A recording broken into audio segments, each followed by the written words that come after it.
And as always, chaos ensues. At least I hope so. Michel is trying to have chaos ensue, or has started doing some chaotic kind of things. Pistol fingers, yeah. Because who doesn't want pistol fingers in their TV show? Welcome to TV. Welcome. And I already spoiled my guest, but everybody should know you by now. Hello, Michel. Welcome to the show. Thank you, Jasper.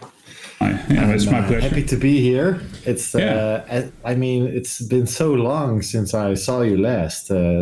It's been so long since we did a show together. It has been seconds at least, and maybe even more. Yeah. Yes, a couple of hours. A couple of hours in seconds, but in seconds it's longer because it's more seconds than hours. True. Yeah. So welcome chat to Talking Void. Welcome everybody to Talking Void. Michel's still making some noise there, but we'll get over that. No matter. That's part of the chaos. Mic closer to me. Sorry. Okay. I can still hear someone in the background talking, but that's okay then, I guess. Let's put that under the chaos tab, Yeah. So we are live, which means that in this case we are good evening, Donker Rups. We are going to start by doing the intro, and then we are going to do the socials. Yeah, is that okay with you? Yeah. First intro and then socials. Yeah. Don't you want to do the socials? Okay, it's your show, man. It's my show. You want to do.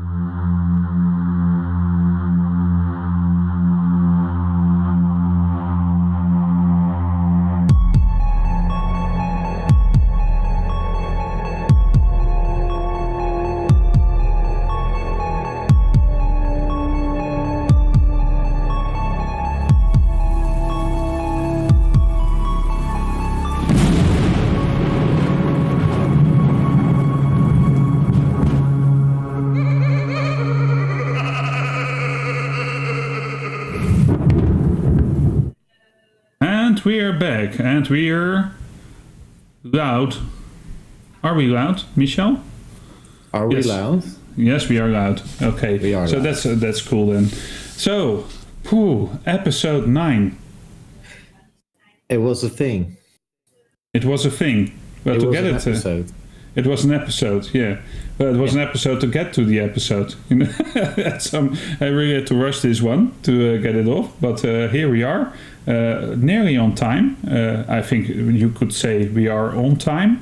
We were on time. Yeah, no technical difficulties at all, so that's okay as well.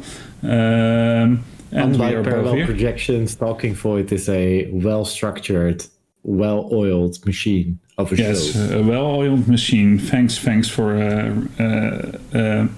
saying that, because then we know what's the difference between your show and my show, right? Yes. No, of just course, kidding. my show is a bit more technically. Oh yeah, that's true. Yeah. Never mind. We don't have to discuss that right now. No, we don't have to discuss that right now. But it's chaos anyway, so that's okay. So, we have this subject listed at the bottom of our portraits, or our moving portraits, or Hogwarts portraits. I must say, we can walk out of the frame and walk back in, and. But we can duplicate ourselves and be as well. Yeah, okay. What is the best plot twist one of your characters has ever experienced? That is the subject of tonight's show. We had some answers from the community. Me, or was it Jasper? What?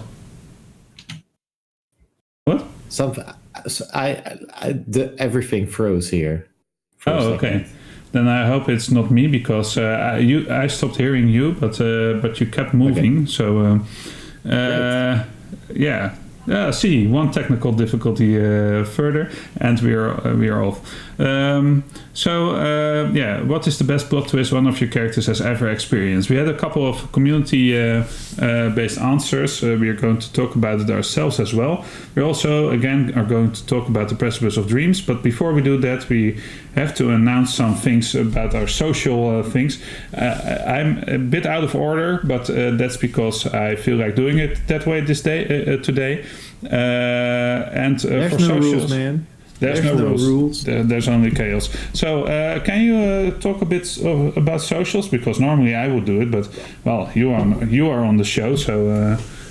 First of all, thank you all for watching. And if you like our content, then please go to our YouTube channel and see all our previous episodes of our Talking Void show, which is this show where we talk about our D&D campaign and tabletop role-playing games in general, but also of our main show, the Precipice of Dreams, which is a 5th edition Dungeons and Dragons adventure that we're playing through live on Twitch every other Monday. And our third show, which aired yesterday, which is Parallel Projections, where Jasper and I played through the amazing game Planescape Torment. Yep. Like and subscribe and comment. It really helps us out a lot. Also go to our Instagram and Facebook. We share all our artwork and some behind the scenes photos there, and keep you updated on the latest news, like when shows are airing or when they're dropping on YouTube. And lastly, we have a Discord server. You can follow us there. So you can hang out with us, talk to us, and have some fun. And for most importantly, for Twitch now, we reached affiliate status. Yay! Which means that from now on you can subscribe to our channel, and we will actually get some income to improve our shows, because we have a lot of plans in the works. This is only the tip of the iceberg. We have more shows, we have other stuff that we want to do and get out to you guys. So please like, subscribe, follow. It helps, really helps us out a lot. Every comment helps. So thanks in advance. Thanks in advance. You see the nice little kiss figure in emote in the chat. So that has been added, and we are very proud of that one as well. Really says something about where we are at this point, and you see these signs appearing for everybody's names. There are now VIPs, which were there as well, and the first subscribers badge token has appeared in front of some of the names. So we are growing, man, and we are doing it at a steady rate, and I really feel like we are getting into the groove even better every week. Yeah. Really thankful for everyone that has been with us since the beginning. It's been an absolute blast to do these shows and to play Dungeons and Dragons live on Twitch. And we really couldn't have done it without all of you guys watching and hanging out with us in chat. So thank you so much. Yeah. So with that being said, what is the best plot twist one of your characters has ever experienced? We'll resume that topic after we discuss the experience so far. And I've read up this to highlights in a way. Highlights. Yeah. So what were some of your highlights? Not as Oldreef, but as Michel so far. As Michel so far in the whole Voidcast experience, or in the Voidcast experience. Yeah, Precipice maybe. Maybe you can talk about how you feel about setting up your random game night, or whatever you want to tell. We'll keep it short because it's not in. So do you want me to talk about what I want to talk about, or do you want me to keep it short? Because those two things. No more than an hour. No more than an hour. Okay, well then, that's fine. No, I'm having an absolute blast for so many reasons. So first of all, and I think I already mentioned this in this show before, but it has been my return to actual Dungeons and Dragons campaign. I haven't played in the past 6 years, and I've really missed it. I have acted as a dungeon master in a short campaign for some colleagues, but playing a character is what I like most. Although I do like dungeon mastering more and more, actually, now that I think about it. Anyway, that's for another time. So I've really had a blast with Voidcast, just churning out all these videos and music and all the Instagram posts, especially with the amazing artwork that Eric has made for us, because that makes my job so much easier. He makes the art, and I try to make it look even better, sort of, to post it on our Instagram. Try to frame it. And I was mentioning to my brother the other day that who is an actual social media and commercial and ad maker for a very, very nice company. I was telling him that I really felt my growth in how my Instagram ads looked when we first started a half year ago, and what they were turning into now. And I can see that I went through all these phases like borders around things or using blocked letters and that sort of stuff. And it's been just a blast to try stuff out, and with the videos, with the music, with the Instagram posts. For all three shows. So yeah, I'm having a blast. I really like it. I hope that I can keep it up. Although I am trying to make it easier for myself to have some templates at the ready, so it doesn't take me too long to make posts or videos and that sort of thing. Yeah. Cool. I'm currently working on a new Precipice of Dreams intro based on the new Precipice of Dreams art that not everyone has seen yet, I think, but everyone that has watched the show has. Yeah, so go and watch then, right? Yes. Yeah, and tell it quickly. Yeah. So for me, it's the biggest part of the journey is that we are finally a company, which is so great to have achieved, and of course we are not making the large bucks, and that's not our goal at this moment, but we try to improve the stream at every moment, and we can do that now with a bit of your aid. This is not anyway, but it's a whole other kind of experience, you know. Suddenly you have these responsibilities, and it feels a bit weird. I've never had my own company thingy, so here we go. The company is called Voidwalkers, by the way, not Voidcast, because we are going to do even more than only this, although this is by far the largest part of it right now, and maybe forever, I don't know. We'll see in the future what this will bring us. But that's a bit about where we are as persons in this journey, I think. As people. As people. We are people. You might have noticed. Or persons. Maybe you are lizard. Maybe you are lizard persons wearing human. Could be. I'm shedding a lot of skin right now, so growing out of my skin, and no, that's not true. Anyway. All these flesh monsters appearing in the precipice might have something to do with it. We are shedding, tentacles and skin sloughing off, and I like that one. 10 tentacles. 10 tentacles. Are you making fun of my speech impediment? Oh, it's a speech impediment now. Okay. Anyway. Let's go to the next part of the show. Let's discussing last episode, Petal's game, right? Yeah, Petal's game. What an episode! Different.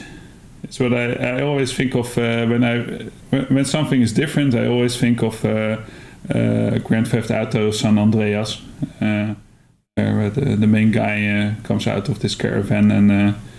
The girl says, "What do you think of it?" And he says, "Different." And I like that scene.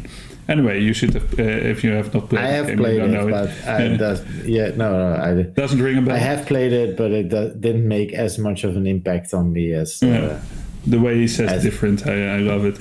Anyway, so it was kind of different, right? Can you start talking about it? Yeah, I mean, yeah. If I like. So I don't know if it was different. It was a talky episode. We spoke a lot, and we tried to connect some dots and uncover some more information about the world and whatever is happening to us. And I don't think we are that much wiser, but maybe I feel like maybe we started on the path of becoming wiser. Oh, that's And nicely said. yeah, Shall I tell you why I think it was different? Yeah, why please do. I was saying that?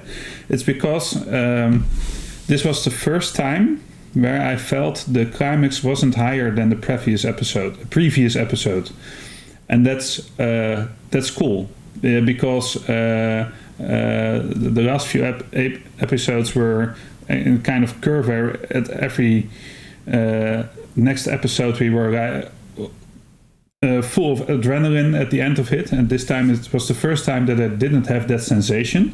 Yeah. But I really liked that I didn't have that adrenaline flowing through my veins afterwards. Well, I had some, but what I really liked about that is that you can't top every episode.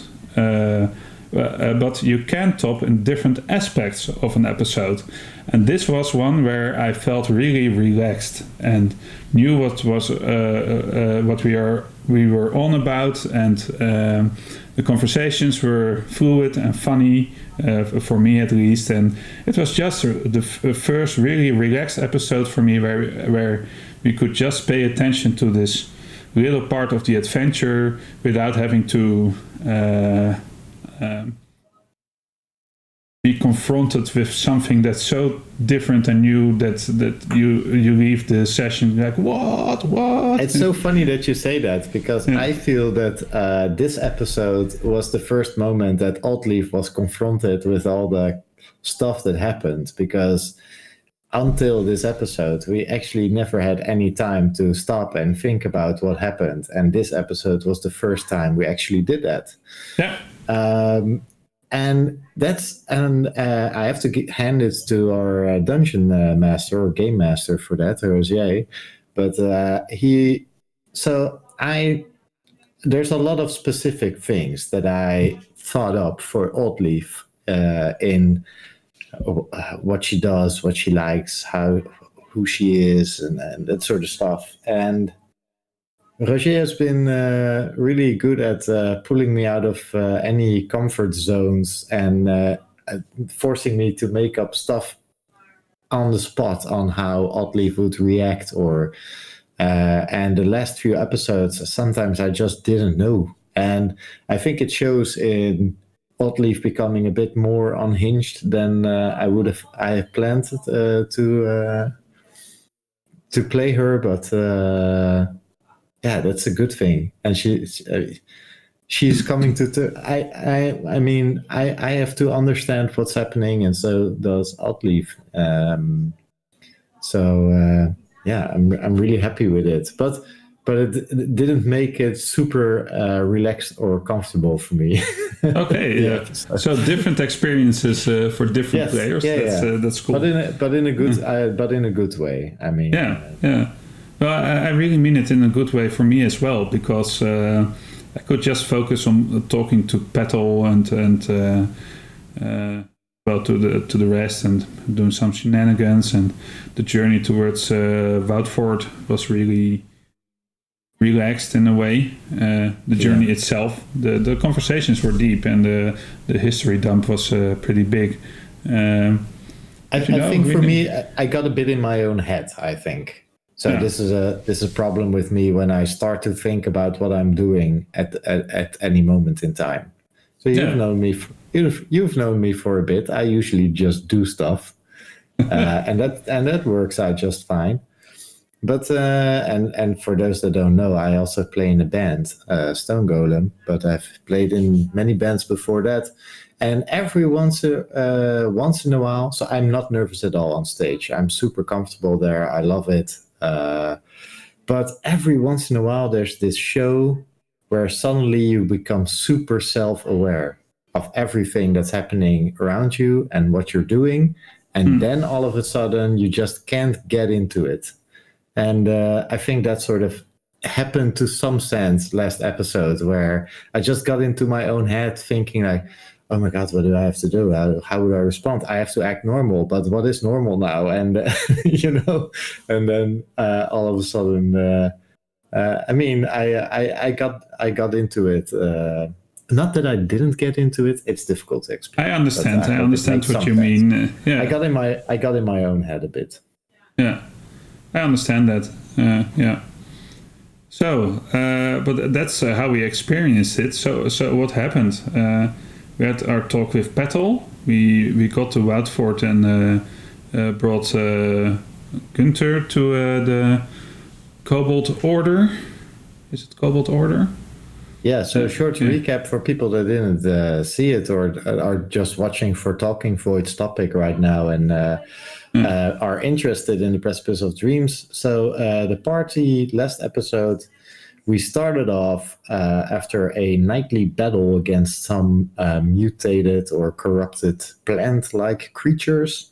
We battled them, and the next morning we found Gunther, one of our party members, wounded, dying, ill, coughing up blood, and we couldn't heal him with magic, so we knew we had to take him to the nearest village, which it was about a day's ride on horseback, but of course we couldn't ride on horseback that well, so we made a stretcher to get him there, so we were a bit slower.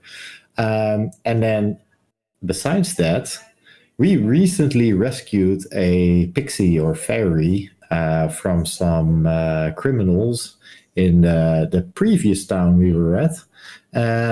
And she was unconscious for most of the time, and she woke up that specific morning at the beginning of last episode. So obviously we had a lot to talk about. And like, what is she? And we leveled. And we went level up. Yeah, also which is important as well, because we had some new skills. Major, we could support major our decisions. Yeah. Third level spells and no. Third level spells, yeah. I still don't have second level spells at third level. It's true for me, but I know it's not true for you, so I didn't want to brag. But yeah. I think we all know our builds right now. You still don't really know mine, right? No, but I have to be honest. I just haven't picked up any of the books to look at clerk or wizard. Yeah, but it's not that obvious either. So, well, you could, you might have, could have determined my clerk domain. If it's from a book, then I can probably find it. But I actually like not knowing it that well. Yeah. It's still a sort of mystery to me. So I know that you're like, I would call you at this point in time, I would call you a arcane clerk.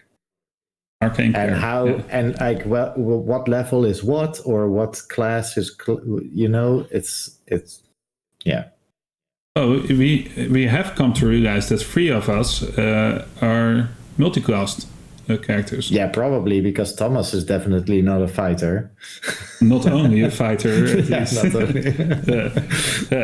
I remember that, like, one of the first episodes where he did something. I'm like, this is a backstab. You are backstabbing this guy. But I can't remember. I don't even know if it actually was that. Could have been as well like a paladin smite ability or whatever. But I remember him rolling some extra die on damage or whatever and going like... Yeah. And it makes sense it's mostly because of his backstory. I don't know, but what we know about Thomas is that he had a criminal past and now he's a squire to a knight. So yeah. So and the only one we're certain about is Solwayne, who is a monk. Yeah. And Oldleaf, who is obviously a playwright. Yeah, we could even guess the monk is and of course Oldleaf. Yeah. And we could even guess his specialization, his way, so to say. Yeah. Anyway, Petal's game.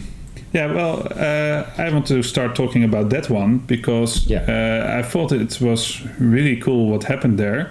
We got all this information about kind of a dream world, which had this other world colliding with it that reflected our world, and it's all pretty endgame material in a way. Yeah, we're at episode 9 and we hit the end game. Yeah, that's how it almost feels, you know. There's a nightmare, and now that you're saying it again, I have the images in my head, but now hearing them out loud now by you, I realize that that's a pretty major thing that we didn't really uncover, but apparently there's a nightmare world encroaching on other worlds. Yeah. So nightmare, dream. Petal doesn't really know what is happening, but is far more familiar with her dream world than she is with our world. Although the growth seems to be a common theme between worlds. I don't know. It's we know that this campaign isn't standard Dungeons and Dragons setting. So it might be kind of Feywild that we are talking about, but it probably isn't the Feywild as we know it from 5th edition Dungeons and Dragons. We're playing for those watching. We're playing a homebrew, so anything could be anything. Yeah, the campaign setting is Eventide, and even though, which I love the name of, by the way, because we came up with it. Anyway, is it Eventide or is it Eventide? Oh, here we go. Eventide. Man, that's the Google pronunciation thingy. Anyway, the funny thing is, I had this idea about this campaign, but the campaign setting is such a broad thing that I have no idea what's happening. Because it's more like a kind of backdrop where you can set your adventure against, and you can create worlds that have certain aspects that might be part of this campaign setting, but then again it might not, because that's how we are trying to fill it out. So I have no idea what's happening. I really have no idea. No. Me neither, but there's a nightmare world encroaching, and this actually lines up with something that Oldleaf mentioned as well, that the wounds on our current world, there are these wounds where the land gets corrupted and evil and dark and rotten and whatnot, and I think Oldleaf was after Oldleaf's Ordeal, which is a standalone one-shot episode you can watch on YouTube, where I, as Oldleaf, mess with a magical artifact and actually gets transported to this nightmare world. Probably, as I would think so right now, but we don't know yet. It could be anything, but. Well, I have been to that world, and I was actually already wondering whether the wounds on the world were wounds on the world, or whether it was another world pushing itself into our world. So the thing that Petal told us seems to line up more with the last one, that there's another world pushing into our world. Does that make sense to you? Yeah, but I sometimes feel that instead of looking at it that way, it might just be a thin blanket that lies over that world. To put it the other way around. Maybe that's the primary world, and we are just... Do you think we're just a decor to...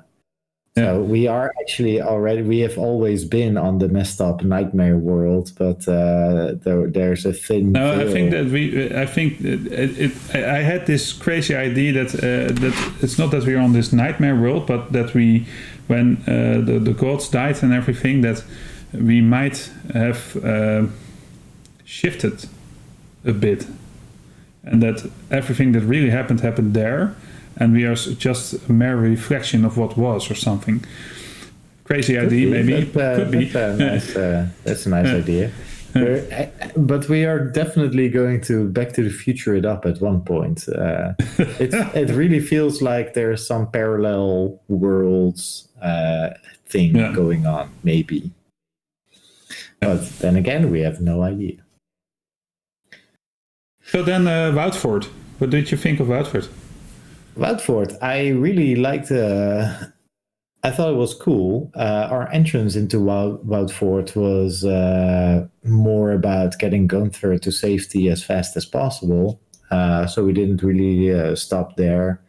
And then I thought I probably was there before as Oddleaf, because she has traveled a lot because of her upbringing. So it made sense that she had been there at one point. But yeah, I liked the vision of what it's in my head. Like I really, I just see these immense log walls and log wooden buildings. And I really like that. Also, it seems like there's mostly a ranger or druid or nature folk around, which is also a nice aesthetic. And then the Hunter's Lodge is always a cool idea. As in, I love those as a concept. In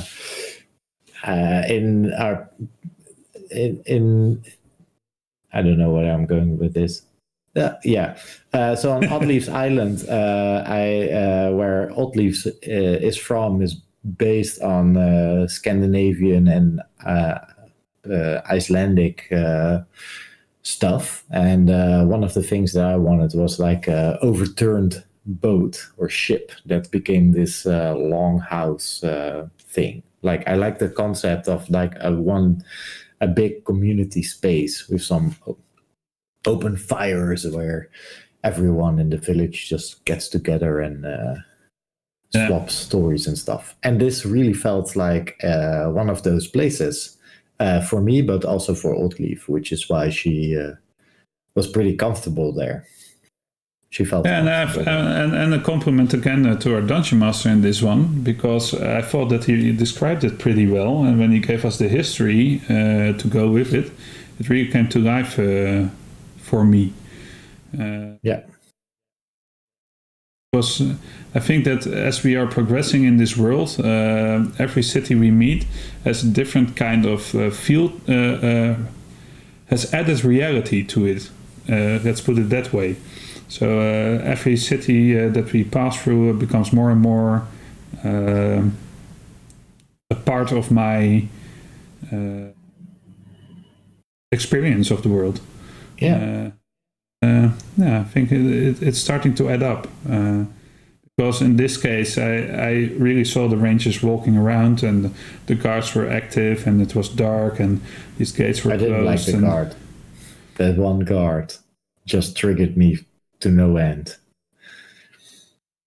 with his condescending vibes. I don't even know what started it, but I really didn't like that. What could I say about it? I know it was. Yeah, you're right. That's what I can say about that. I thought he was a bit condescending as well, but then again, I thought about confronting him, and I didn't think it really was Bowen's part in that conversation. Well, I'm a lady. I expect to be treated better, I guess. Not because I'm a lady, as in I'm a woman, but because I'm from court. Of higher rank, yeah. That's really high rank. That. I mean, I'm not a military officer or anything, but. But I understand what you mean. So Mireneus says, as part of our previous topic, like a fractured world where Adon is the only prominent god, and in other fractures the old gods are still present. Well, that's a possibility as well. That's not what I meant, but who knows? Who knows? Because Petal was pretty shaken that the god she knew in a way had died. He either was not aware or something else is happening. Yeah, we will see. I mean, what do we make of this Adon character now, Jasper? And I'm asking Jasper. I'm not this asking Adon character, Jasper. Adon character. Yeah. Well, as Jasper. As Jasper, I have some doubts about Adon for sure. Bowen doesn't, but Jasper does. But as I think I've said this before, I'm so hoping I'm wrong. That Bowen really has this being the force of good in the world. Yeah, and that he is the force of good. Yeah. So that Bowen is right in his beliefs, and that he can relax in a way and stay faithful to this deity that represents life and the world and everything that's beautiful. And to be sure, the session where we met the paladin that cleansed the earth, I really felt that that was some kind of confirmation that I am on the right track. Bowen knows he's on the right track. Surprisingly good character, yes. That moment. Because I think that, except for Bowen, the rest was like, they don't want any witnesses. There's a wound opening up here. They are going to kill us because they don't want any witnesses. And instead of that, even Bowen thought that they would close the wound. But even Bowen thought they would be taken back to the last town and questioned and everything. I even asked them, so are we going to back now? And we know that you did that. We love playing Bowen.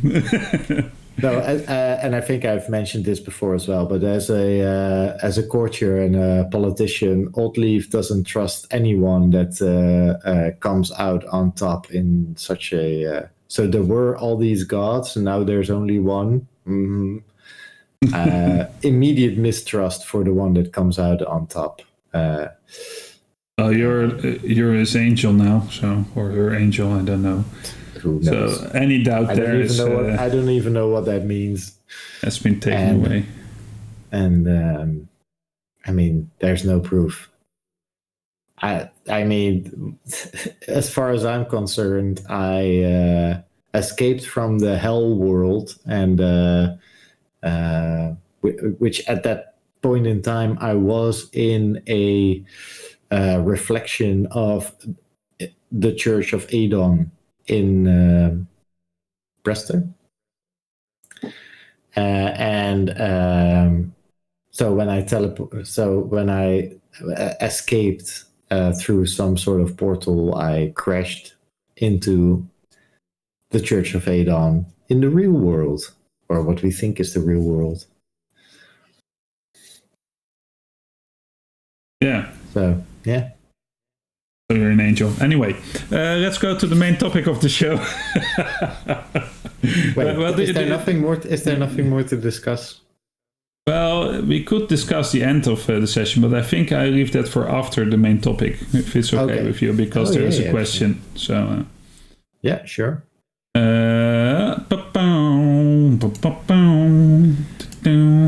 So you know, Jasper, I really need to make a jingle for this. Like question of the fortnight or whatever. Okay. Theme of the fortnight. I don't know. I have to figure it out. The fortnight, and then Jasper is making your dreams come true. Oh man, that went theme boring. of the week. Something like that. I don't know.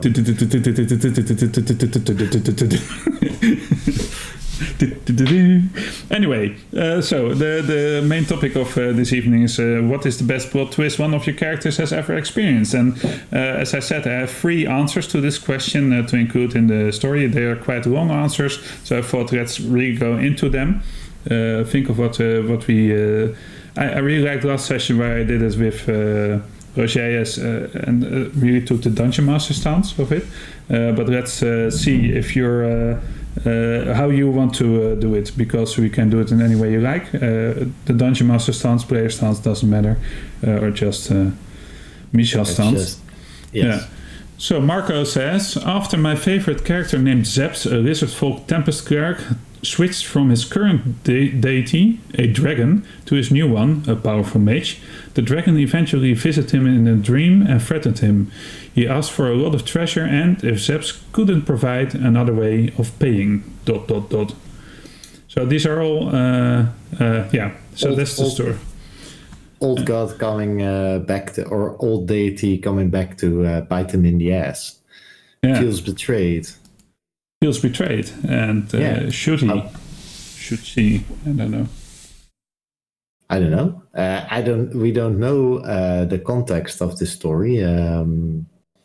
The funny thing is that it being a plot twist, I imagine that Zeps was not expecting it at all.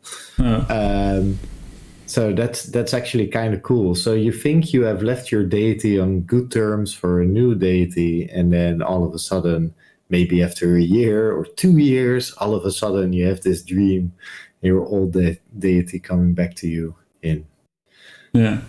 And what they talked about, because he got some answers from his dungeon master when he said this, and apparently it was a great campaign, which of course it was a great campaign, but it was a great campaign, and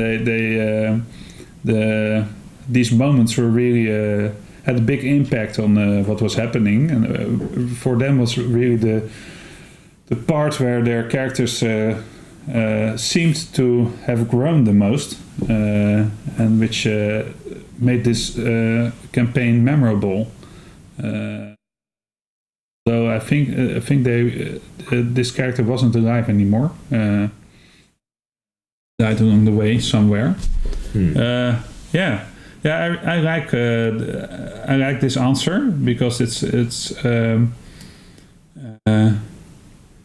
tells you something about what players expect to happen and what the DM can do to really trigger the player response. It also shows that the world continues around you, even though you're not observing it. The world, so any good DM will let the world continue around you and think about, like, okay, they are not thinking about these things, but what is actually happening to the world that they are not actively involved in right now. Yeah, and that's you can only do that, well, not only, but the thing why it works so well is that because as a player you always, and I've discussed this before as well, you only experience one path in the adventure, namely the thing choices you're actively currently involved in. Yeah. So sometimes it might feel that is the only path that could have been taken, and then suddenly you are confronted by something that happened somewhere else that was because of the things you did, or happened because you weren't there, and sometimes it's a deity coming back to haunt you because you made the wrong choice. Well, in his eyes at least, and Also, I can imagine that if you started this campaign thinking it was a good god for some reason. Or deity, and this was the moment you found out that that deity was maybe not as good as he thought, that would have been interesting. Yeah.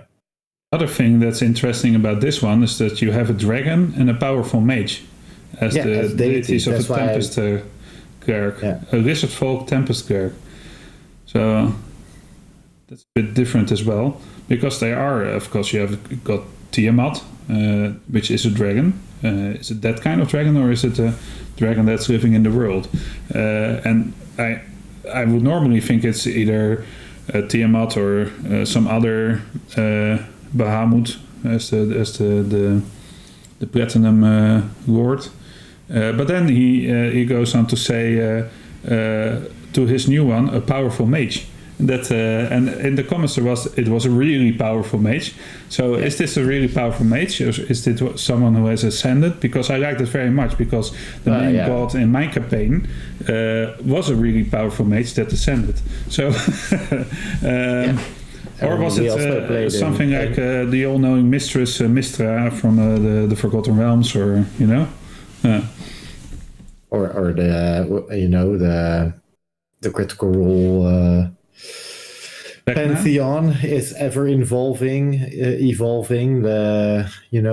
The Raven Queen was ascended as a mere mortal, and then Vecna was a powerful mage that tried to ascend to godhood, like liches, and now they are archfays that might be deities, and in a way, or at least they can bestow clerical powers to the living. Yeah.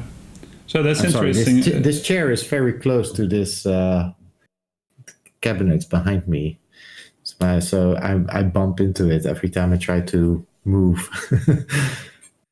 Stop moving is the answer, Michel. No, you can't. I know, but I can't sit still for that long. Well, it's interesting that you say Critical Role, because Critical Role takes heavily from the main pantheons that are already in Dungeons and Dragons, of course. Yeah. And Matthew Mercer has given them other names for some, but the primary names are still somewhere in the background. Well, I think that he's okay with using the regular names right now, but at that point, let's be fair. At that point in time, he was bringing out his own source book, not under. So his previous source book was released by World Wisdom of the Coast itself, so he could use everything that is part of their world. But the Tal'Dorei campaign guide was not with. He didn't have all the rights to the name and stuff. Yeah. But anyway, I don't even know. It's not that, but that's. Well, I mean, like the things you are saying, like the Raven Queen and Vecna are 5th edition lore things as well, of course. So I was thinking about Siren Ray, and I think because that might be a Pathfinder thing. I don't know. I don't know that one. There's also a couple of other gods that are actually used in D&D lore that he changed the name of for the Tal'Dorei campaign guide. Or he didn't change the name. He didn't even change the name. He just left the names out. Yeah. Yeah, indeed. Yeah, that he kept the titles. Yeah. I think that I said Vecna is, of course, like a 1st edition Dungeons and Dragons thing. I think the Raven Queen is quite new. I don't know if it was there in 4th edition already, or that's really a 5th edition thing. I don't know, man. I know. The death gods. I knew a lot about actually playing in 3.5, where it was still one of my characters was a follower of Naru. And the Raven Queen I never heard of until the 5th edition. So I think it might be a new thing. I don't know. So I also played 2nd edition, which there it wasn't a thing either, I think. No, I think it came with the Shadowfell, and that really wasn't there in 3rd edition as well. I think it's a 5th edition thing, maybe a 4th edition thing. And you have the the new elves that come with it, and they're a bit of the emo elves, and people like that. So I like that as well. So that's about the power of a mage, a dragon, and the plot twist that's happening here. Want to add anything else about this? Well, what do you think of asked for a lot of treasure, and if Seps couldn't provide another way of paying? Yeah. Could mean anything. Pay with your life, pay with souls, pay with any other thing. But well, it's a dragon, so it did want treasure, but yeah, of course. maybe death. Build your horde, man. Build your horde. Yeah, build your horde, dragon. For the horde. For the horde. That's my motto. But it seems like a very so the last thing that I wanted to say, which we already discussed, but is that it really feels like the deities and the priest are not really of the metaphysical divine kind of thing, but a more the ones that walk amongst men. Yeah. Okay, so the second one. Remy says, and he said, I don't know if we can do a character-induced plot twists, but I think that's just great if a character does that. So deselect that. And he says, Hope, my life character, was traveling with his party and was suddenly caught up in the middle of a revolution. We came to know that the rebel leader was up to no good, but that the mayor did not have the faith of his citizens. So we prevented the beheading of the mayor. Our paladin beheaded the rebel leader, and the people applauded him for that. Varrock, the paladin, became the new mayor, with the old mayor as his advisor, and the city was now called Varroki. So the plot twist is that the players felt that they had to deal with a situation where and choose one of the two parties, and instead they didn't do that and became a third party that solved the problem in another way, which I like. Yeah, they thought they were stopping a rebellion, and then it turned out that they were actually the ones overthrowing the established government and the rebellion and take power into their own hands. Yeah. I think that's what it's saying. That's how I would interpret it. Yeah. So that's really cool.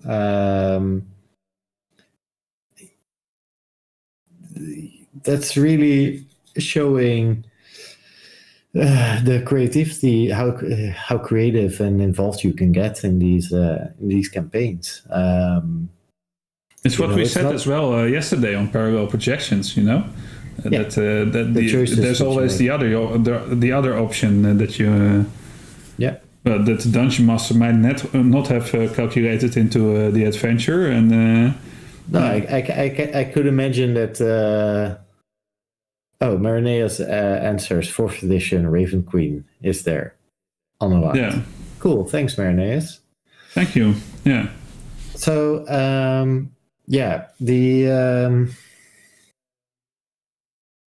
I can totally imagine the game master thinking that they would choose one of the two sides, and then maybe he had this thing where he made it very enticing for the party to choose the rebel side, and then slowly uncover during their rebellion that they were actually helping the bad guys, and maybe switching sides. I can totally imagine a game master thinking about these things and trying to juggle them, and then all of a sudden they go like, no, screw these guys. We take all of you on. I don't know if they didn't really took everyone on, but at least. So the mayor is a bit of a douche, but at the same time he's okay. So that's not. Maybe you could be an advisor to one of us. Yeah. They stopped the beheading and they beheaded the other guy. It's quite an active paladin, I think. Yeah. Well, hey, if somebody is good at dishing out a nice proper beheading, then it would be the paladin, of course. Paladin of conquest. I always think that specialization is so different from the others. Just driving fear into your enemies. I do like what they did there with the specializations for the paladins, because it made them a bit more varied. Most paladins in games, and I love those paladins, are like the Inquisition, right? They're like, this is my faith, super lawful good. You can't do anything wrong around them. Inquisition is lawful neutral to lawful evil, right? But that's not how they presented themselves, right? Well, as Roger always said, don't go playing a paladin in one of Jasper's game because you will certainly lose your paladin. Fall. Well, I mean, we never really discussed this, Jasper. But what is your thoughts on alignment? I think they are great guidelines, but they shouldn't be set in stone. Yeah. And with my Breach campaign, From the Breach into Infinity is what it's called, we let go of alignments, and that's okay. And I think in 5th it's even, you don't have to have alignments anymore, because most of the features that so we're both from 2nd edition, where alignment determined what classes or races you could play. Yeah, even in 3rd, a monk had to be lawful and everything, and I think a barbarian could not be lawful, and a paladin had to be lawful good, except when you're an anti-paladin or a doom guard, you have to be chaotic evil. But now, even in 5th edition, when you do these sense spells, it says that you can sense fiends or celestials or elementals. They are listed by type and not by alignment anymore. So protection from good would always protect you from creatures that had an evil descriptor, protection from a good descriptor in their name, like an angel. So if it didn't have that good descriptor, but you were still a good character, it didn't work against you. And they made it far easier to comprehend, to just say this protects against fiends and that protects against celestials, which is a good thing, and which makes it much easier to play a class. So I think that you still have the oaths as the tenets to live by as a paladin, and I think you can still stray from them, but I don't think it's that explicit that you could lose your paladinhood when you do so. I think certainly it's can in my believable characters will never be one alignment with everything always. I mean, you always get into these gray areas, always. So yes, you have to make decisions that don't fit your profile, but you still have to make them, and that's where these kind of characters shine, because then they suddenly get this sense of what the hell am I supposed to do here? And that's great. And the same goes, by the way, because I now have a party that has, well, maybe not evil characters in them, but they tend to they have a tendency towards evil, and they struggle with what it means to be evil, because it doesn't mean that you have to kill everybody you see, but it does mean that at certain points you will grab a knife and do something to a person that a good guy would never do. So there's always and that's an interesting thing to explore as well, as long as you don't go murder hobo with it. Really, so for me, as a theme. Alignment is something is sort of a nice general theme that you can decide or help create your character around. Yeah. Like, would you? Yeah. And I don't think there should be any penalty to shifting. It's just a natural evolution. No. Also, you're not shifting if you go over the line once or twice or even 10 times or 100 times. If still overall you tend to observe the law more than chaos, or do good acts more than evil acts, or whatever, then but it's some DMs say it's a restriction. I don't think it's a restriction as well, because especially for beginning players, starting players, it might be give you a sense of what to do in certain situations, and it evolves anyway. And I think that it works great for teenagers as well, because then you have this morality that you can throw into a new group, and you are still exploring who you are and everything. And then when you are 20 something, oh no, I'm really putting it into it's never that certain, of course, but as you age, you start to think about, well, okay, this seems good, but is it really good, or is this altruism, or is it just egoism, or all these questions start to pop up, and you get a much bigger reference from the world you're living in. So and that gets reflected in your game. Yeah. So, but I like this one because when I read it, really was the way it was written sparked joy. Yeah, it seemed like a very cool moment in the campaign. Yeah. Okay, let's go to the next one. Yes. Oh, no, let's Michel. Oh yeah. Do you have a best plot twist for one of your characters?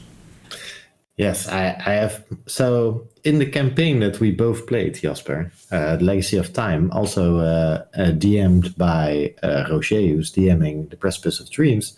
This has been a long-running campaign for what? 20 years or so. We were both playing in two different parties, and those stories came together, and then we were one big party for a while, and then we split up the parties, but not as they were, but we would mix up the parties and run separate missions every once in a while, and then we came back together again for the whole ending. Anyway, it's a very long story, but my character and the three other party members, we were called the Reavers, and we knew that there would be an apocalypse.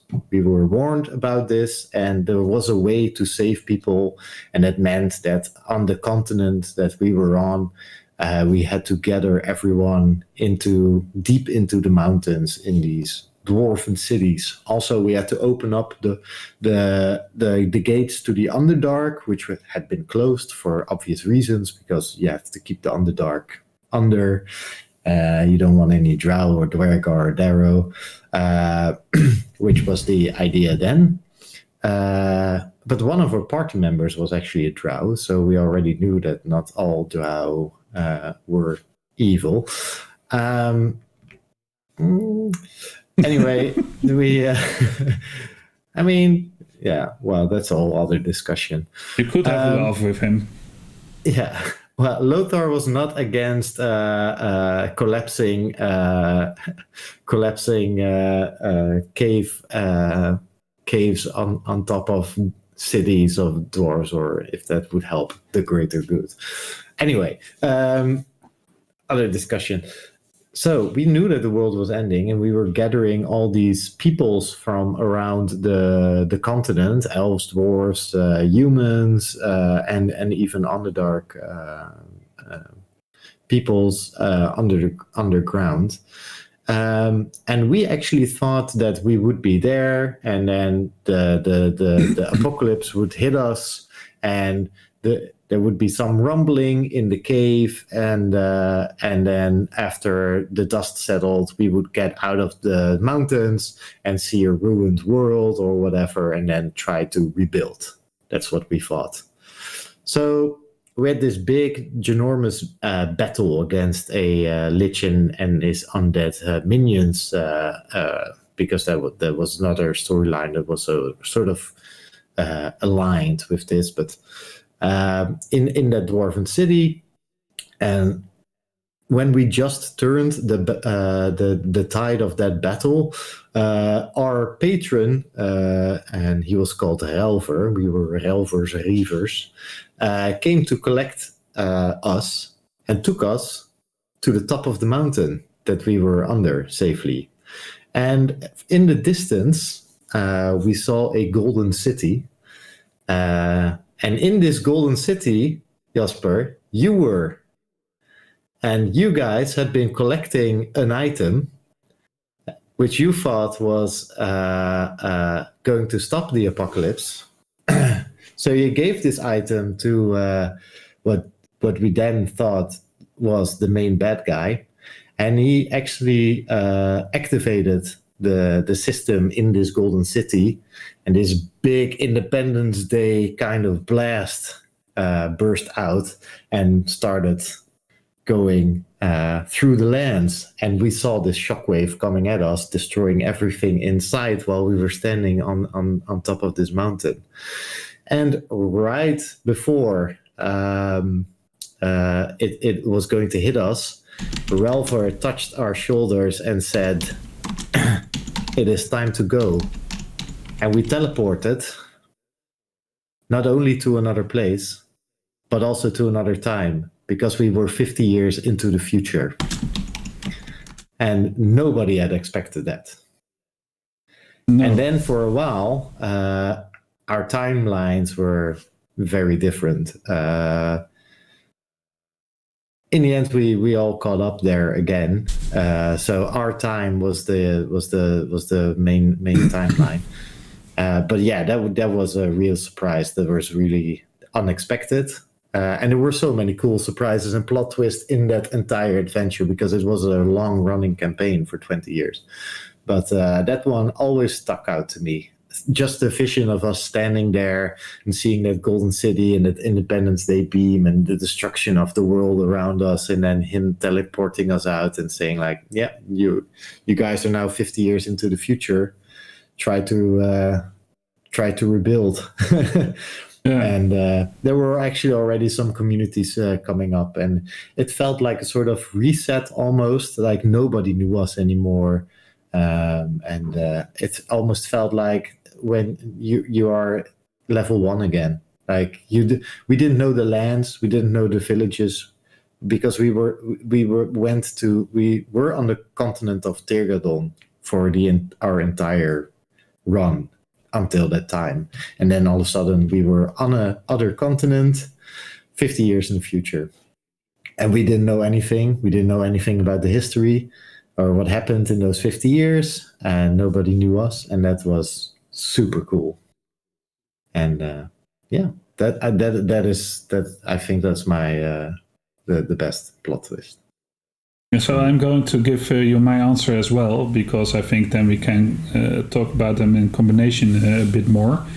So my favorite plot twist came from that campaign too, because it's really the only one I ever played as a character. I DM most of the times.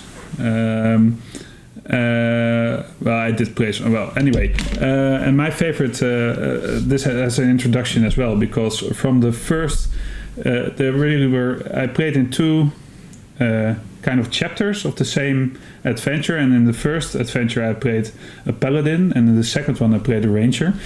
And in that first adventure, there was this guy called Morarion who had killed his father, and his brother Eldenesh, who was his twin, really was quite angry about that. And they were always fighting, and we of course sided with Eldenesh because he was certainly was the good guy. And then you had this kind of brother that had been banished or had left the stage and returned to help us understand some things. That's the basic premise of the story. Anyway, when we found out that Morarion was the one who had killed his father and everything, he became the main antagonist of the party, and he stayed it for the whole run. And then when that adventure had finished and we started the new one, he reappeared again in some way after a while. And we hated him again, and this went on and on and on until we had to do a couple of missions where we went to certain points in time, to the future, to the past, didn't really matter. And at one point we had to get something. I don't even remember what it was, but it was something in the City of Gold, I think. A doohickey. A doohickey. A doohickey, yeah. A plot device. And we decided, or it came to be that we had this device and we had to leave, go back to where we came from. But then we stayed for a little while longer and we watched the battle where Eldenesh and Morarion's father fell. And what we saw was that it wasn't Morarion that did it, but it was Damien that did it, the older brother that had always been out of the picture, and Morarion had never contradicted that. But we saw this guy kill his father, and then he left. Then Morarion came, bent over, stood there, bent over his father, and then Eldenesh came, saw Morarion standing over his father, blamed him, and the family feud started. And that was really impressive because we were the ones who had pronounced him. He never said he did it. He never said he did it. And Eldenesh presumed as well. And I know that Roger even never said that Morarion did it. No, he didn't say it. Everyone presumed, including the in-game characters like Eldenesh. But also the out-of-character, everyone assumed. Everyone assumed. And that was a big plot twist, and I had chills at that moment, and it was great. So that's my experience. It is in a way it's a Dungeon Master driven one, but I want to add a short one to that because you introduced it already. So you introduced this a special elven family, the Morarion, Eldenesh, Damien, these brothers. And they were the Starlit family, the elven family. They were basically the rulers of Terra, that family line, sort of. And one of the other big plot twists that happened was that the drow that was traveling with us, Lothar of Alastor, we discovered near the end of the campaign that he is actually also a Starlit, that there were... The drow family line and that elven family line had the same forefathers, and that was also a mind-blowing thing. And I can't recall the details, so Roger will probably say I'm wrong at one point, but I even think that there was something in the logo of the Alastor family that we had used for years, for 15 years. And it was like, if you turn it upside down, it's basically the Starlit Star or something like that. And we're like, really? Nobody ever saw this. So we had those stupid things like Vilja. And the scroll with no Yarum, those things that you just turn them around or shift the letters, and it was a reveal about what it was. Oh man, and we didn't see staring us in the face. Staring us in the face the entire time. So cool. Anyway, those were our experiences. Viera, is alive. Alive was the same as you have undead in this world. There was also unlife over. The main power was called alive. Alive, So that were our own.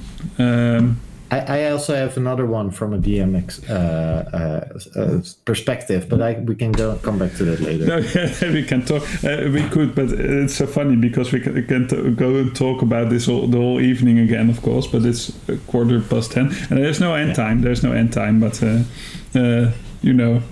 Let's go to the next community one. Let's go to the next community one. Topic 3. Johan. My sorcerer son once took a loan from a kind of mob family and built a guild house with the money on rent that he had won.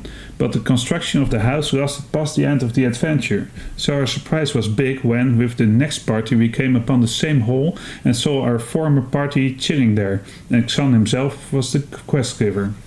Yeah, I like that one. Yeah, that's cool. Yeah. It's so awesome. And and everyone likes this, right? People are waiting in Critical Role, for example, and just to mention it, are waiting for them to introduce old characters, and that's because, and I'm waiting for it, for old characters to hit the story, because we have all experienced the same thing in campaigns, probably, where you had some sort of character or a character idea, or maybe you played a character that died and then all of a sudden it returns as an NPC, or the other way around. Or maybe you role played once that you made love to somebody, and then 5 years later there's like ding ding ding, I'm your son, or whatever, these kinds of things that it make the world feel real. And it's something that we mentioned before, that the world is moving on, things are happening in the world, even when you're not actively in that part. So I played Holiness and Alfortas in the campaign. Holiness, you might think that Holiness is a pretty strange name for a paladin, or an obvious one, or a kind of a gimmick, but it was not that way. He was just the first one who had ever had that title. I mean, the title was derived from his name, so yeah. Anyway, no ego at all. But my next character met him and even fought beside him in one of the climatic battles, and that was pretty cool as well. Yeah. Yes, I played in that campaign that we have been talking about. Played Strife McKinnon, and at one point after Strife McKinnon died, I played his daughter Pride. His granddaughter, sorry. Yeah. So generations and connections. Yeah. But this is I like this one as well, because this is very. I think this is just stumbling upon your previous characters. It's just they are just sitting there. It's not. I don't know if they became epic characters or anything, but they were just at this guild house that they built, and there you are, and he's the quest giver, and it's so cool. It's another kind of plot twist again. The plot twist is that it's the experience of the player here. It's not even the story type. It's just getting flooded with emotions because you're meeting your previous hero. Those moments are really great, right? When you have some emotional connection to it, and Oh, sorry. There we go. Switched the screen by accident, but we're back. So those are the stories that I have this evening, and I think that what we I spelled sorcerer wrong. I see now. Anyway, so what can we deduce from this? That plot twist. That plot twists are not always plot twists. In this case, they were sometimes just twists, something unexpected. And can be in character, can be out of character. It can be everything in between. And those, I think they are extra special because you remember those moments specifically. And that's probably because they evoke strong emotions. Yeah. So, and we've seen different ways in which they evoke these emotions. So either by great storytelling or context or lead up, or being totally unexpected, or involving some loved character or thing or plot that comes back in some form. And what's also true is that the experience is still relevant right now, because the plot twist that I described as having experienced as Anfortas, I couldn't even put it into words because I lost a lot of context. You know, I didn't know exactly what kind of battle it was. Was it the Golden City? Was it a doohickey? And everything around it has become blurred. But the singular experience of that moment still gives me chills. Yeah. Yeah, for me it was the moment of seeing the destruction of the world and us skipping ahead 50 years, which was unexpected, and the visual scene was super cool, which is why I remember it, and unexpected that we would actually be present and see it. But thinking about this moment, I was also, were we aware that we were going to like? At first, I thought that there was another reason why we were getting everyone into that mountain. And then I was thinking about it, and I was like, no, we were actively trying to get them into the mountain because we knew that this apocalypse was going to happen. And I totally forgot that whole part, that we already knew that. And we had, and most of the campaign up until that moment was actively trying to find ways to stop it or save as many people as possible. And that all came back to me just thinking about that one moment. Because now that you've said that, I remember, and Roger can confirm this, is that, man, we were in this city and we had this object with us, which we had to cross the whole world to assemble it, and it was the key to the to the apocalypse. Really, we had assembled it, and I know that when because we were in the Golden City, and when we were entering those rooms, and I knew that. Man, something is so wrong, but I didn't say anything. And in a couple of minutes, oh man, everything went wrong. I was so mad at myself that I didn't stop that. I don't know if I could have stopped it, but that I didn't act, that I just let it happen. Then we, of course, had the moment where Sir Gabriel jumped into the beam to lessen the effect of the apocalypse somewhat. And Gabriel's Gabriel jumped too, but Mortel jumped into it as well, right? To save one of the continents, I think. I think he lessened it or something. I don't know. Yeah. Because I remember that the Gabriel was falling and then bashed into the ground, and his body was broken. He fell out of the Golden City. Yeah. But I think that Mortel actually flew up the beam, Independence Day style. Oh yeah. It was epic. Yeah. Yeah, it was. It's returning to me now. The whole campaign. The campaign was epic. Yeah. So there's actually a lot more written down of that campaign than you might think. I just opened a Word document of a few hundred pages with everything that everyone wrote about this campaign. It's really cool. Yeah. Anyway, sacrificed himself. Gabe was thrown off by Morarion. Oh yeah, that was it. Yeah. You were right. I was wrong. Yeah. Anyway, I was going to say. So I had a bunch of plot twists thought up for my campaign that I DM'd some 15 years ago. And we never got to any of those. And you even played in that campaign, which was the Crimson Empire campaign. Oh, that's the other one I played. I played that online, of course. So there were a whole bunch of things in that campaign that I never got to do. So I'm just going to tell a bit about it.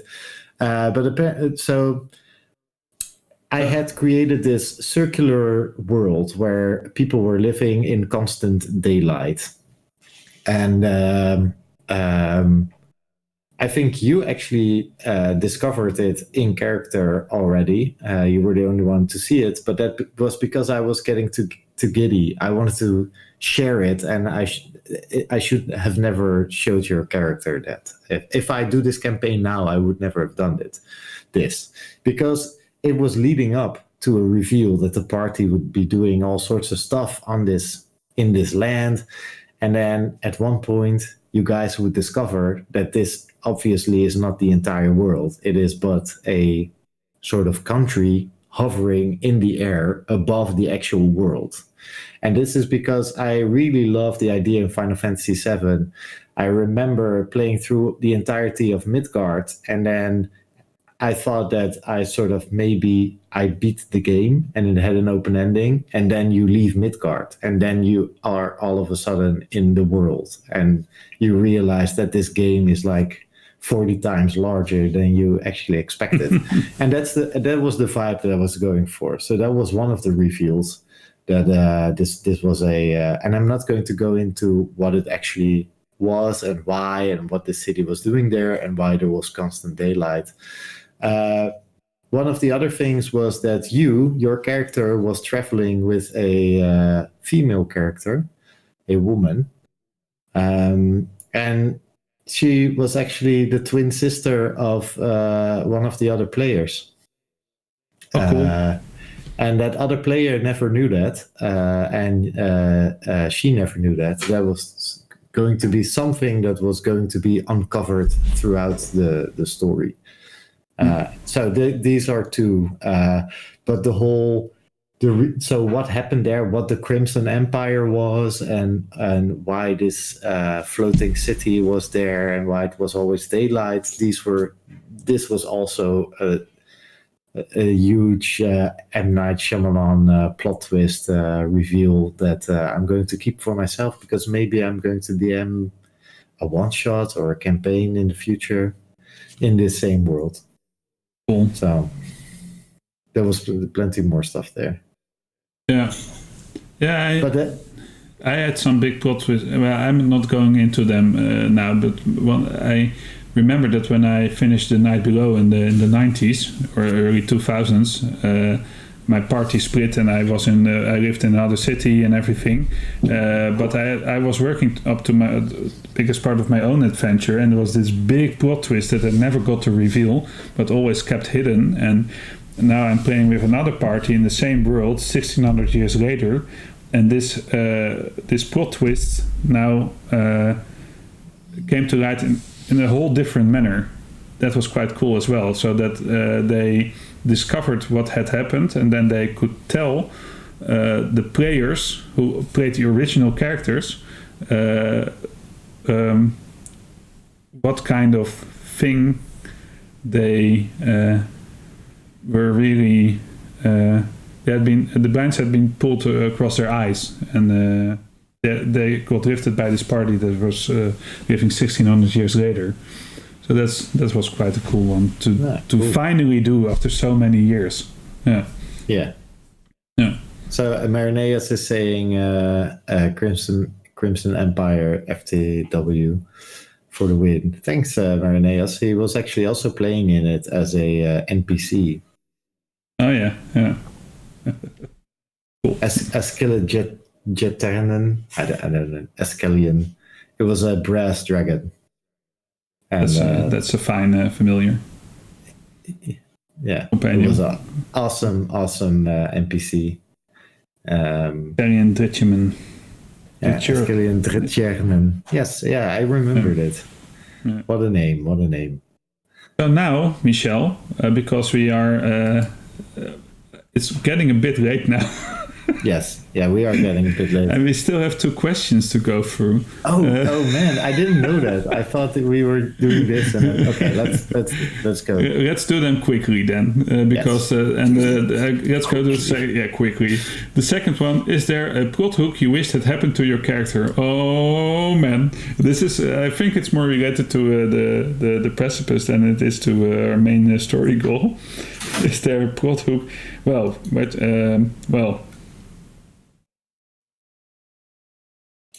One second. Talk to the.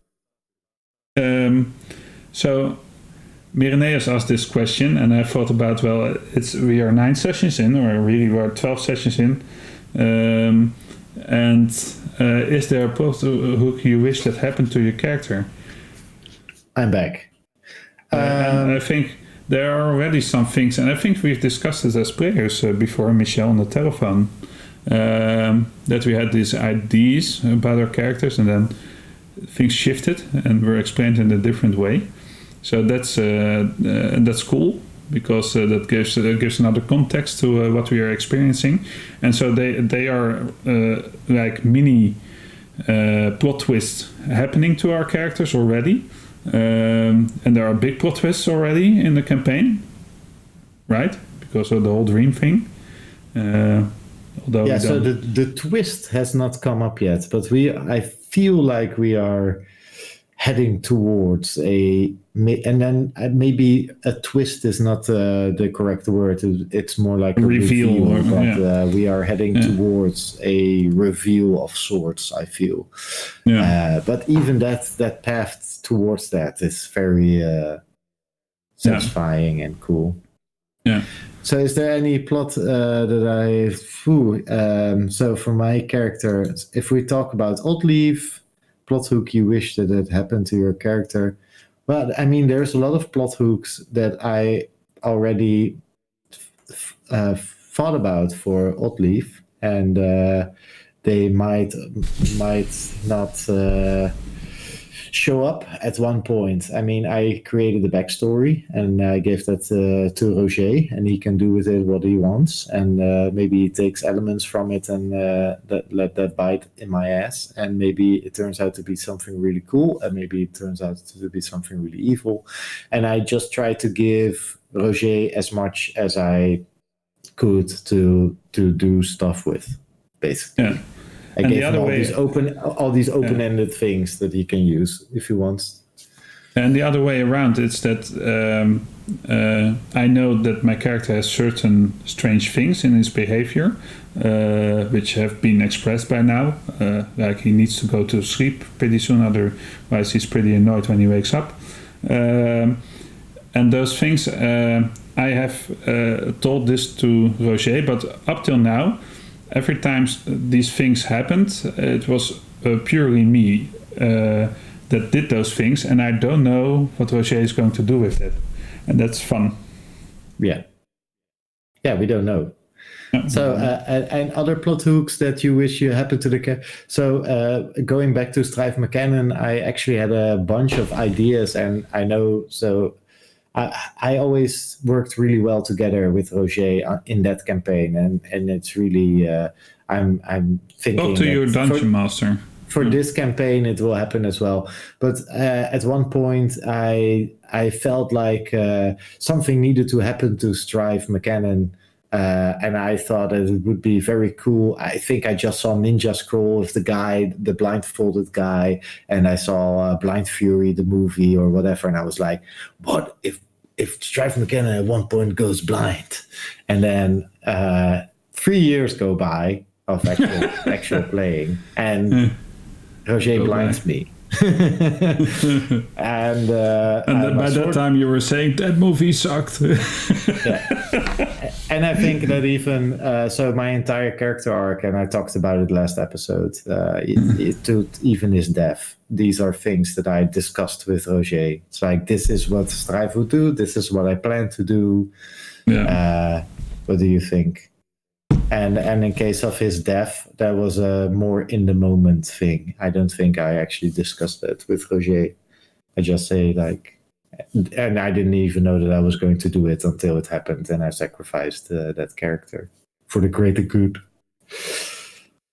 So the last question, because this was question 2, we are now going to question 1, and Michel. Yeah. Michel. Yeah. Keep it short. No more than an hour, but probably a lot less. Okay? Okay. Can you explain how it was for Oddleaf to enter the lodge? Oh, man. So, Okay, so... No. Oddleaf is really off balance at the moment with everything that happened. And it has been showing in a couple of things. And she has been acting a bit outside of her usual character comfort zone with some things. Entering the lodge took her back to another place, to another version of Oddleaf, one that has spent a lot of time at court, at a lot of parties, and was a lot less stressful and a lot less serious. And stepping into the lodge brought that back out again, and showed another side of Oddleaf that is there, but hasn't been there in a long while. And it is also the question if it's a good thing that it shows up now, or that it might be a bad thing. We don't know. It might not be coping with the actual problems, and so it's really interesting. And I was really happy with that, because as I said earlier this episode, the last few episodes were sometimes a bit difficult to think of because I have some very thought out things about Oddleaf that haven't come across yet, for multiple reasons, which is totally fine. You shouldn't rush it. It's not like I'm going to throw it all out there. But I got confronted with all these new things that I had no answer to, like how would Oddleaf actually respond to this? And I had to make some stuff up on the fly and put me out of my comfort zone. And in this episode specifically, for some reason, got into my own head, and I was thinking about like how would I respond? How would I actually talk? And I remember you. Or you beating me at Petal's game, with asking a good question, where before I asked a yes or no question, and I know how to ask open-ended questions and not these yes or no questions. And I asked that yes or no question, and then in my head I just go like, "This was stupid.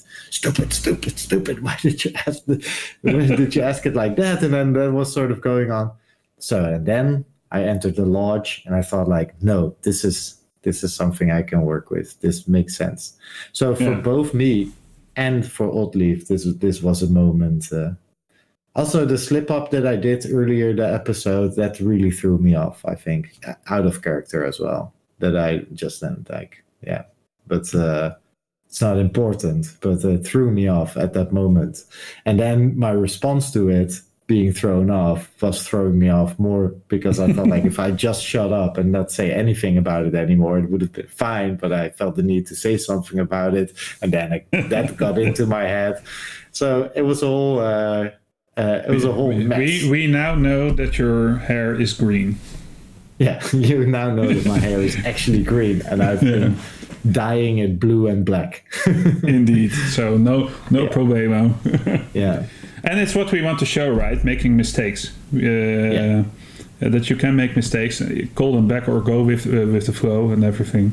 There are all these options. So it's good that it happened in a way. But I imagine I can certainly imagine that it threw you off. Yeah. Yeah, and then entering the lodge just made it real.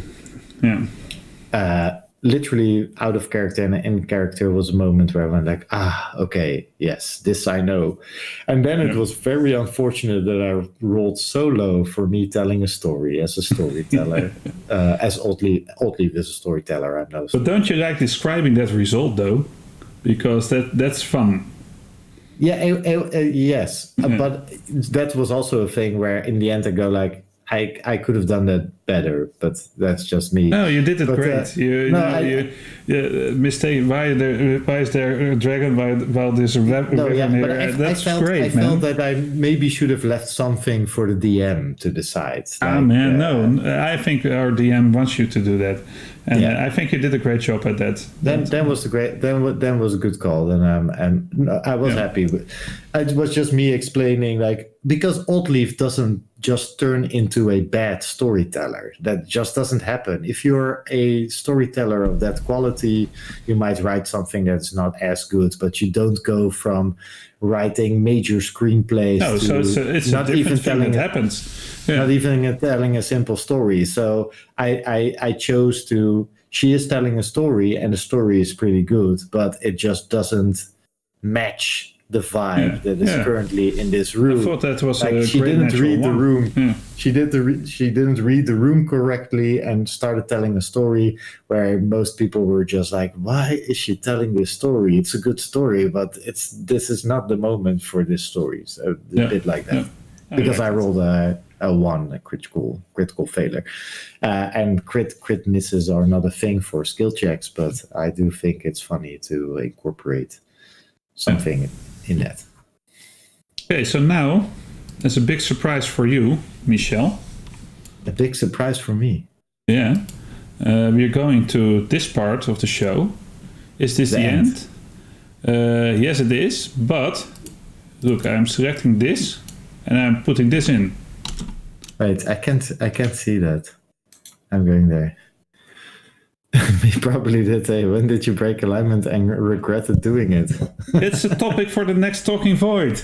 Oh, really? Oh, cool. Yeah. I thought it was a question for me right now. No, it's a question for you right now. It's the end of the show, but this is the topic for the next Talking Void. I have multiple answers for this. Yeah. And you introduced the topic yourself while we were doing the plot twisting. Yeah, in a way. Cool. So that's a bit funny, but this is obviously Oddleaf also already switched alignments 3 times in 10 episodes. So, oh no, that's a great. That's a very cool question. Yeah, so that will be the next topic, so we can start the recruiting some bit earlier this time, and I'll do my best to do my part. So I don't know if Roger saw parallel projections yesterday, but it might be nice if I already make the image. Let's discuss that. Let's discuss that at another time. We can do the cool stuff with it. Yeah. You want chaos on the show, man? Yeah, it's chaos. But then there's chaos. Yeah. But what did you think of the show, Michel? I loved it. Yeah, I mean, I can go for another hour, as always. I think this is the longest show yet. I'm sorry. No, don't be sorry, but it's funny. Cool new topic, said Donkere Rups. I'm expecting an answer from you, Donkere Rups, because I've talked about you in this episode a couple of times, as you well know, indirectly. Right? Okay, so that's an assignment for our VIP first subscriber. Man, yes. What a word. The VIP first subscriber. Yeah. I enjoyed myself as well, again. It's always a pleasure. Thank you. It's my pleasure as well. And it's a pleasure with chat. Mireneus was chat this day, but and some Donkere Rups and a bit of Roger in between. But I like the interaction with chat as well. It makes it far more interactive. And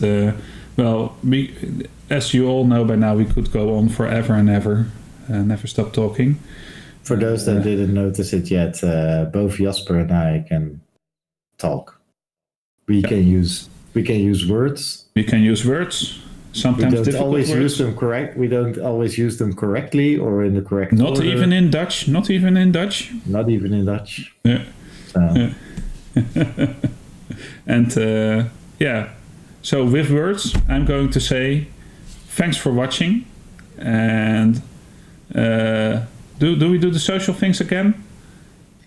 Follow us on all our social media, Twitch, YouTube, Instagram, Facebook, and our own Discord server. Like, subscribe, chat with us. We like hanging out. We like discussing tabletop RPGs and our campaigns, as you might have noticed by this show.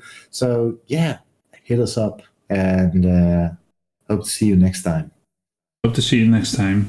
Thanks for watching. Thanks, chat. Thanks, everybody who will be seeing this later. And goodbye.